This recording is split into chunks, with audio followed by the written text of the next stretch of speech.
Islanders के लिए एक खुशखबरी।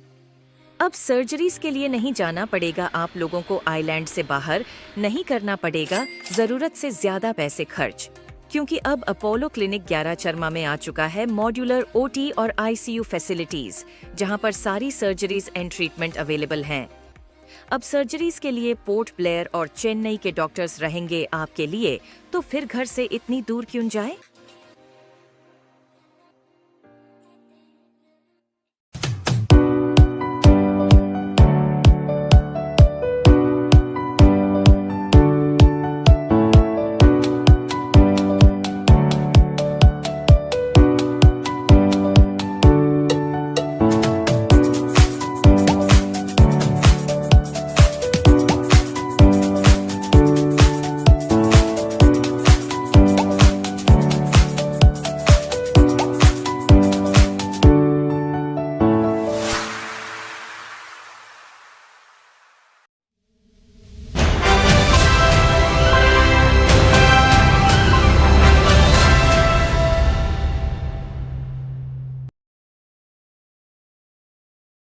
नमस्कार।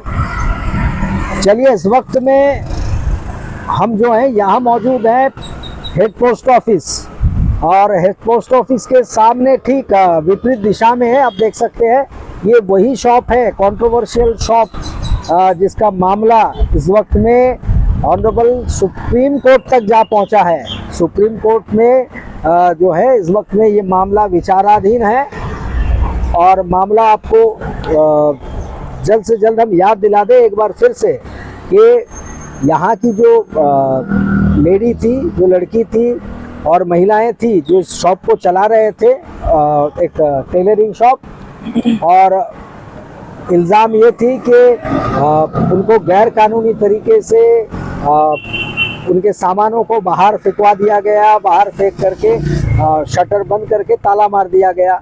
उसके बाद तो एपिसोड चलते रहे जो आपको पता होगा, टाइम टू टाइम अब तक वो आती रही हैं। आज जो है उनकी जो शॉप चलाने वाली जो लड़की हैं वो हमारे साथ है इस वक्त में, नेहा जी हैं, और नेहा हमारे माध्यम से कुछ बताना चाह रही है, और इसीलिए उन्होंने यहाँ पे हमें आमंत्रित किया, बुलाया, और हम जानेंगे नेहा से वो क्या कहना चाह रही है। इस वक्त में इस केस से जुड़े कौन से पहलू हैं जो इस वक्त में वो रखना चाहती है हमारे सामने। तो नेहा, ज़रा बताइए क्या कहना चाह रही है।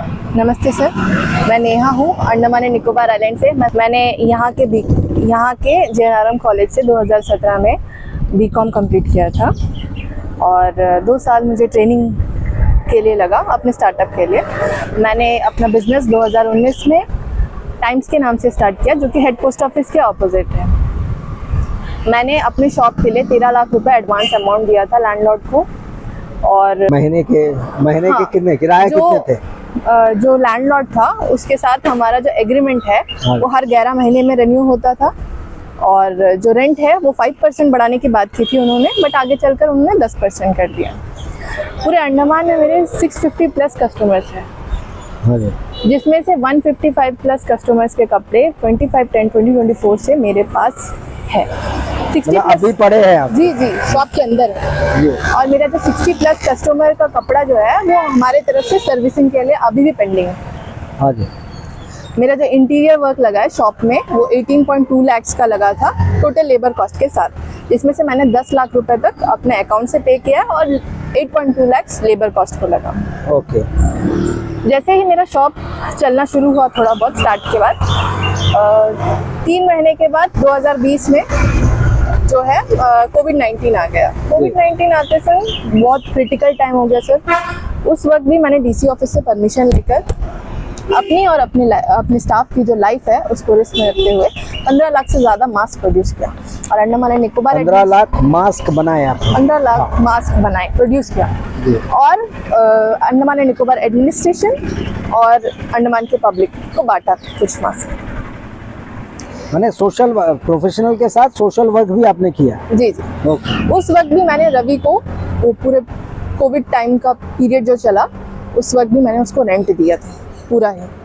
ऐसा 1 महीना भी नहीं था जो हम रेंट नहीं दिए। कोविड के दौरान भी आपने रेंट पेमेंट किया था? जी। अच्छा। कुछ दिन के बाद हालात सुधरे, फिर हमारा बिजनेस जो है रनिंग पकड़ लिया था और 2023 तक हमारा जो एग्रीमेंट है वो रेन्यू हुआ और जो रेंट था वो एज पर मार्केट रेट के हिसाब से था। ओके। अचानक से जुलाई 2024 को जो हमारा लैंडलॉर्ड और एंक्रोचर है वी रवि, हाँ। उन्होंने हमें रेंट बढ़ाने की बात की हमारे सामने। तो हमने बोला ठीक है, रेंट इतना ज़्यादा भी मत बढ़ाइएगा। तो अचानक से उन्होंने फिर बोला कि ठीक है, हम आने के बाद उन्होंने फिर बोला कि मैं मेलैंड जा रहा हूँ, मेलैंड जाके आने के बाद मैं आपसे एग्रीमेंट करता हूँ। फिर all of sudden 3rd week of October में वो आए और 25 या 26 तारीख अक्टूबर 2024 को हमारा आधा सामान बाहर कर दिया शॉप के। हाँ जी। और अपना ताला डाल के चला गया। हाँ, जो मामला बना था वो, हाँ, जो हंगामा मचा हुआ था। अभी भी मेरा आधा सामान अंदर ही है, मशीनरीज भी अंदर है। मैंने अपने ही शॉप के सामने 26 अक्टूबर 2024 को इंटरव्यू दिया था। मेरे इंटरव्यू देने के बाद रवि ने अपने आदमियों के साथ मिलकर मुझे गंदी गंदी गालियां दी और मुझे मारा। मेरा जो पहला FIR है उसमें 105 दिन के लीगल फाइट के बाद पुलिस ने अपनी तरफ से कुछ इंटरेस्ट दिखाते हुए इन्वेस्टिगेशन के लिए बोला कि आज आपके शॉप से DVR निकालूंगा। तो मुझे 10 फरवरी 2025 हाँ जी। को मेरे IO अभिषेक हलदार का कॉल आया और उन्होंने बोला मुझे कि आज आपके शॉप से DVR निकालेंगे। ये सुनते संग मैं सीधे पुलिस स्टेशन गई और पुलिस के साथ ही यहाँ पे पहुंची। जब मैं यहाँ पहुंची तो मैं बड़ी शॉक में थी। रवि जो है अपने आदमियों के साथ, जो कि वाइट शर्ट और ब्लैक पैंट में थे, एक वीडियोग्राफर और 30 से 40 मेरे शॉप के सामने खड़े थे। जो पुलिस की टीम आई थी वो कम से कम 15 से 20 जन की थी, जिसमें कुछ कांस्टेबल, एक IO और एक SHO थे और SHO थे। हाँ जी। उन्होंने खुद के डिपार्टमेंट के एक वीडियोग्राफर को भी बुलाया था। हाँ जी। बहुत मुश्किल से बड़ी मेहनत से उन्होंने जो बाहर का स्टॉक है उसको निकालने के बाद ताला खोला। जब अंदर क्या सिचुएशन है वो मैं देखने के लिए गई तो रवि के आदमी जो वाइट शर्ट और ब्लैक पैंट में थे और पुलिस ने मुझे कंपाउंड के अंदर आने नहीं दिया। मुझे खुद के शॉप में पुलिस ने भी नहीं आने दिया, रोका और उनके आदमी ने, उनके लोग उनके बता रहे हैं जी, रवि। अच्छा, ठीक। रवि जो कि लैंडलॉर्ड है, उनके आदमी जो व्हाइट शर्ट और ब्लैक पैंट में थे, उन्होंने मुझे रोका कंपाउंड में आने से। अच्छा। उस वक्त मैंने थोड़ी बहुत वीडियोग्राफी अपनी सेफ्टी के लिए की। मेरे शॉप के अंदर सर 105 के ऊपर लाइट है, बट उन्होंने एक भी लाइट ऑन नहीं किया पुलिस ने, और पूरी इन्वेस्टिगेशन अंधेरे में। इलेक्ट्रिक सप्लाई मौजूद है? सप्लाई मौजूद है सर। मैंने 3 महीने से रेंट इलेक्ट्रिसिटी बिल पे किया है, क्योंकि मुझे पता है मेरा अंदर सामान है, इसलिए मैं पे कर रही हूँ 3 महीने से। अच्छा, ठीक। और पूरी 1.5 आवर्स की इन्वेस्टिगेशन चली पुलिस के थ्रू, अंधेरे में, लाइट्स के प्रोविजन होने के बाद भी सिर्फ और सिर्फ रवि के आदमियों को अलाउ किया दिया, मेरे शॉप में मुझे ही अलाउ नहीं किया। और लेकिन आपको बुलाया गया? जी, लेकिन आपको बुलाया गया कि हम खोलने वाले हैं? सर बाहर मेरे को रोक दिया गया था, अंदर आने की परमिशन नहीं दी गई थी मुझे जी। 1.5 आवर्स की इन्वेस्टिगेशन खत्म करके SHO सर ने आके मेरे को ये बोला कि अंदर DVR नहीं है, कैश बॉक्स खुला है और उसमें कुछ चिल्लर पड़ा है। मुझे नहीं पता कि जो DVR है वो रवि के आदमियों ने चुरा लिया या उस वक्त किसी ने मदद की उसकी। हाँ जी। क्योंकि मेरे को अंदर आने का परमिशन नहीं दिया गया था। बिल्कुल सर। उसके बाद क्या हुआ? उसके बाद सर उन्होंने SHO सर ने ये बोला कि मुझे हायर ऑफिसर्स का ऑर्डर आया था, इसलिए मैं यहाँ चार जो चेकबुक है वो आपको दे रहा हूँ, ये बोलकर कांस्टेबल के हाथ से मुझे पकड़ा दिया। मुझसे कोई अंडरटेकिंग नहीं लिया गया कि मैं ये 4 चेकबुक दे रहा हूँ करके, बस मुझे 4 चेकबुक पकड़ा दिया और बोला कि किसी हायर ऑफिसर की वजह से दे रहा हूँ, किसी हायर ऑफिसर के बोलने की वजह से दे रहा हूँ, ये बोला। और आपने क्या चेकबुक मांगा था उनसे? नहीं सर, मैंने कैश मांगा था, कैश और IT डॉक्यूमेंट्स निकाल के देने के लिए कहा था। हाँ जी। बट उन्होंने मुझसे कोई अंडरटेकिंग नहीं लिया। आगे जाकर ये SHO सर ये भी बोल सकते हैं कि उन्होंने IT डॉक्यूमेंट्स और कैश भी मुझे निकाल के दिया होगा। और मेरा जो प्रेयर था एसएचओ सर से, वो आईटी डॉक्यूमेंट्स और कैश दोनों निकालने का बात की थी मैंने। बट उन्होंने सिर्फ मुझे 4 चेकबुक पकड़ाया और बोला कि अंदर फाइल्स है, बट मैंने वो नहीं निकाला। जब मैंने पूछा तो सर उन्होंने सिर्फ डॉक्यूमेंट्स ही निकालना था, आईटी डॉक्यूमेंट्स, क्योंकि मुझे आईटी पे करना है, वो एक इम्पॉर्टेंट रोल प्ले करता है मेरे। तो आपने क्यों नहीं लिया? जब आपको ये चेक बुक दे रहे थे जी तो आपने आईटी फाइल्स क्यों नहीं मांगे? सर मांगा था एसएचओ सर से, ये मांगा था, ये प्रेयर किया था कि सर मेरा आईटी डॉक्यूमेंट्स और कैश जो है, मैंने लेटर के थ्रू भी बोला था उनको, पर्सनली भी जाके वर्बली भी बोला था, बट उन्होंने मुझे नहीं दिया। वो कुछ रीजन बताए क्यों नहीं दिए और क्यों नहीं देंगे? पता नहीं सर, ऐसा कुछ बोले नहीं वो टाइम। अच्छा, और उसके बाद फिर क्या हुआ? चेकबुक दिया और बस यही बोला कि फाइल नहीं दिए करके।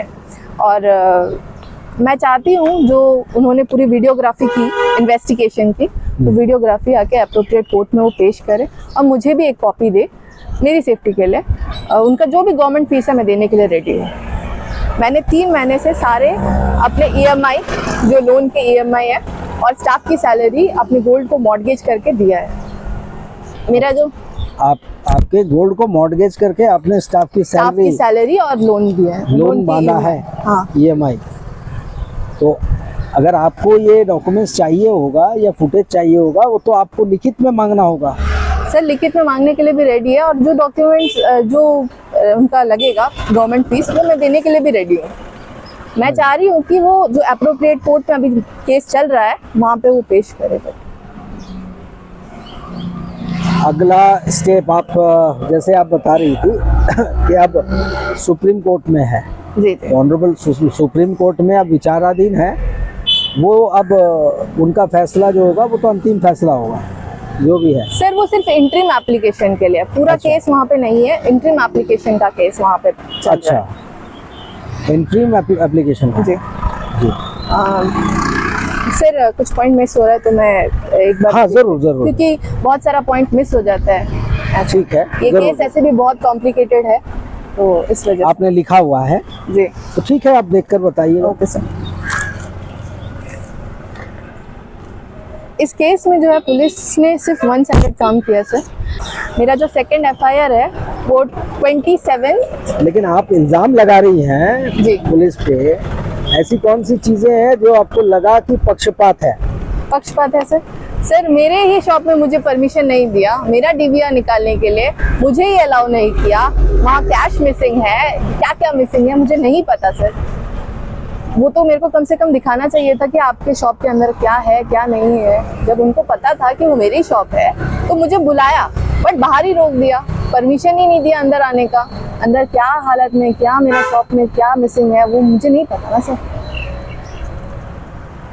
आगे इसके बाद आप क्या कहना चाहेंगे? सर मैं चाहती हूँ मेरा जो इन्वेस्टिगेशन है ना वो पुलिस के थ्रू अच्छे से नहीं हो रहा है। अब जो सेकंड एफआईआर मेरे केस में हुआ था, जिसमें कि 27 अक्टूबर 2024 को सेकंड एफआईआर हुआ था, जिसका इंसिडेंट 26 अक्टूबर 2024 को हुआ, जिसमें हाँ। रवि, उनकी बेटी और उनके जो ग्रैंडसन हैं, उन्होंने मुझे पब्लिक में सारी गंदी गंदी गालियाँ दी, और उनके जो ग्रैंडसन हैं उन्होंने मुझे मारा, और इतने ज़ोर से मारा कि मैं फेंट हो गई। वहाँ पब्लिक के कुछ आदमियों ने मुझे जीबी पंत हॉस्पिटल में लेके जाकर एडमिट किया। वहाँ जो भी मेडिकल रिपोर्ट्स है वो सब पुलिस के पास है। इस एफआईआर में जो मेन सेक्शन होना चाहिए था वो था वुमेन हैरेसमेंट एक्ट सेक्शन 4, जो कि एक नॉन बेलेबल सेक्शन है, बट उन्होंने पुलिस ने इस केस में वो सेक्शन ही नहीं डाला। इस केस में रवि ने अपने पावर को इन्फ्लुएंस करते हुए माइनर सेक्शन डलवा दिया। अभी जो मेरा केस है सुप्रीम कोर्ट में चल रहा है इंटरिम एप्लीकेशन के लिए, मैंने लोअर कोर्ट और डिस्ट्रिक्ट कोर्ट में ये केस जीता है। मुझे यहाँ से हटाने के लिए लीगल प्रोसेस लगेगा, इलीगली यहाँ से कोई मेरे को हटा नहीं सकता। 2018 में यहाँ के हाई कोर्ट से रवि के बिल्डिंग को डेमोलिश करने का ऑर्डर आया था। आज तक अंडमान एंड निकोबार एडमिनिस्ट्रेशन का कोई अंडमान निकोबार एडमिनिस्ट्रेशन भी कुछ नहीं कर पाई सर। रवि कितना पावरफुल इंसान है सर। तो म्युनिसिपल करना है उसे, अगर ऐसी कोई बात है जी, तो वो काम म्युनिसिपल का होता है। म्युनिसिपल का होता है सर, वो एडमिनिस्ट्रेशन के अंडर ही आता है ना सर। जी, आज तक उसमें कुछ भी नहीं हुआ सर। 2018 में हुआ सर, आज तक वो मैटर में कोई बात नहीं उठा। जी। अब आप क्या चाहती हैं इस वक्त का, आप क्या चाहती है? तमाम बातें आपने कही है जी कि किस तरीके से ये घटना हुआ है और आप कौन से हार्डशिप से गुजरी है जी और अभी तक उसको फेस कर रही है। और पुलिस की जो है यहाँ पे कार्रवाई कैसे हुई, आपको बुलाया गया, आपको भीतर दाखिल नहीं होने दिया गया, रोका गया। तो अब जो सुप्रीम कोर्ट में आपने कहा कि आपका एंट्री एप्लीकेशन है, तो इस वक्त आप किससे क्या चाह रही हैं? ऑनरेबल कोर्ट जो अपना बोलेंगी, आपका उनका जो फैसला होगा वो अपना होगा। इस वक्त में आप एडमिनिस्ट्रेशन या पुलिस डिपार्टमेंट से क्या चाहती हैं? सर, मैं जस्टिस चाहती हूँ। मेरे को इलीगली तरीके से यहाँ से निकाला गया, वो भी आधा सामान बाहर रखे और आधा सामान अंदर रखे। वो तो अपने रिपोर्ट देंगे जी। जो भी रिपोर्ट है वो अपना सबमिट करेंगे। अब ऑनरेबल कोर्ट डिसाइड करेंगे जी, इसमें क्या करना है। मैं चाहती हूँ सर, जो मेरा केस है इसका इन्वेस्टिगेशन अच्छे से नहीं हो रहा है। मेरा जो केस है वो CBCID को ट्रांसफ़र कर दिया जाए ताकि मेरा केस का इन्वेस्टिगेशन प्रॉपरली हो। और यहाँ के जितने पॉलिटिशियन हैं, मीडिया है, पब्लिक है और जितने ऑनेस्ट ऑफिसर्स हैं, प्लीज़ आगे आकर मेरी मदद कीजिए। मैं आज ये इंटरव्यू इसलिए दे रही हूँ क्योंकि सर, और एक इम्पॉर्टेंट बात है कि ये जो डॉक्यूमेंट्स मेरे पास आए हैं, इस वजह से हमारा फैमिली मेम्बर्स और हम रात भर सो नहीं पाए सर। इसमें ये डॉक्यूमेंट में मेरे पापा के नाम के आगे लेट करके लिखा है सर। ये मुझे इनडायरेक्टली धमकी दे रहे हैं कि मुझे और मेरी फैमिली को जान से मार देंगे। किसमें कौन से दस्तावेज है? ये देखिए सर, ये देखिए, ये कोर्ट के हैं? जी, कोर्ट के नहीं है। ये लेटर मुझे एक एडवोकेट ने भेजा है। एडवोकेट? उनके एडवोकेट ने? जी, इनके एडवोकेट, ऑपोजिशन। जी, आपके ओपोनेंट पार्टी के जी। एडवोकेट के हैं। इसमें क्या लिखा गया है? इसमें लिखा है कि मैं पोजीशन में नहीं हूँ और मेरा एक भी सामान अंदर नहीं है। जब 10 फरवरी 2025 को इन्वेस्टिगेशन के लिए SHO सर और पूरी पुलिस की टीम आई थी, तो पूरी 1.5 आवर्स की इन्वेस्टिगेशन उनको लगी थी। खाली रूम को सर्च करने के लिए इतना टाइम तो नहीं लगता होगा सर। सर, इस लिफाफे में मेरे पापा के नाम के आगे लेट करके लिखा है। ये एक पेपर में अगर लेट करके लिखा होगा तो हम मान सकते हैं कि ये टाइपिंग मिस्टेक होगा या तो अपना फॉल्ट होगा, बट पूरे के पूरी बंच में जहाँ जहाँ पापा का नाम जिक्र है वहाँ में लेट करके लिखा है उन्होंने। तो ये टाइपिंग मिस्टेक तो नहीं है, ये इंटेंशनली मेरे को धमकी दे रहे हैं कि मुझे और मेरी फैमिली को नुकसान पहुँचाएंगे। अगर मेरी और मेरी फैमिली को कुछ भी होगा ना सर, सिर्फ और सिर्फ पुलिस और वीर रवि जिम्मेदार होगा।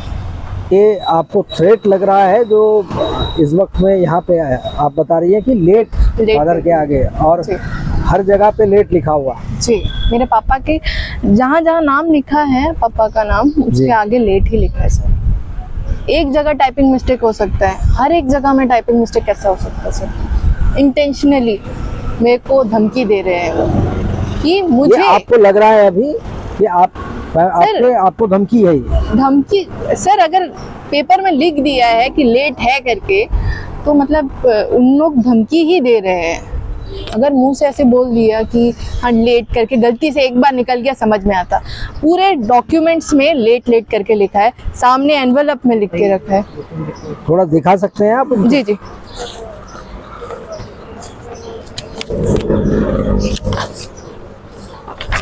ये देखिए लेट, यहाँ पे भी लेट करके लिखा है।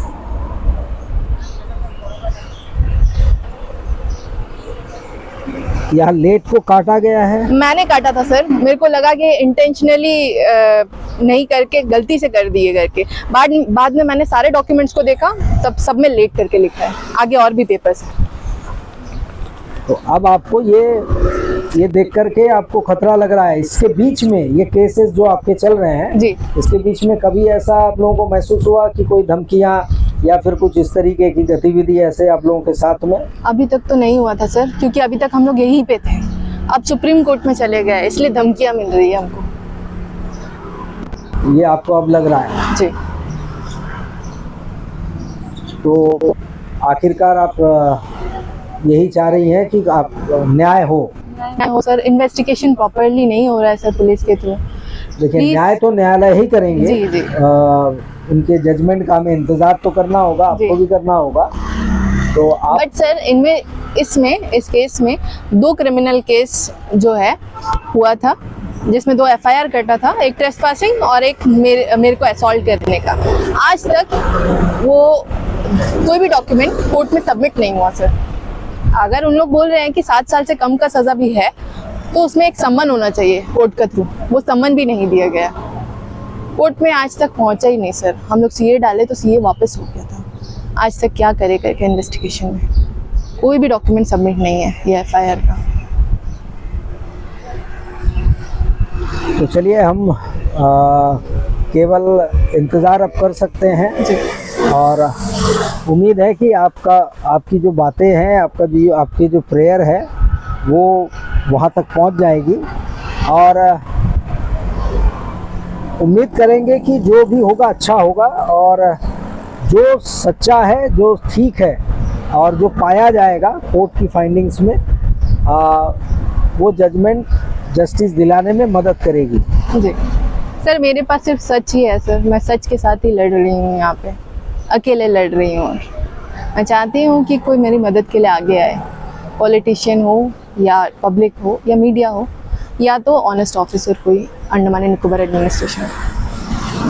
ऑनेस्ट ऑफिसर्स की कमी नहीं है, ऑनेस्ट पॉलिटिशियन की भी कमी नहीं है, तादाद कम हो सकते हैं। जी। एंड आखिर में मैं अपील करना चाहती हूँ अंडमान एंड निकोबार आइलैंड के पब्लिक से, आइलैंडर से, और पॉलिटिशियन और मीडिया से, जो यहाँ के महिला संगठन हैं, उनसे भी विनती करती हूँ। मैं अकेली लड़की यहाँ लड़ रही हूँ। मेरे जो सपोर्टर्स हैं वो सिर्फ मेरी फैमिली मेम्बर्स हैं। आप भी आगे आकर मेरी मदद कीजिए। लेकिन हम उम्मीद करेंगे कि जो सच है वो सामने लाया जाए, और यही उम्मीद के साथ चलिए, बहुत बहुत धन्यवाद। Thank you.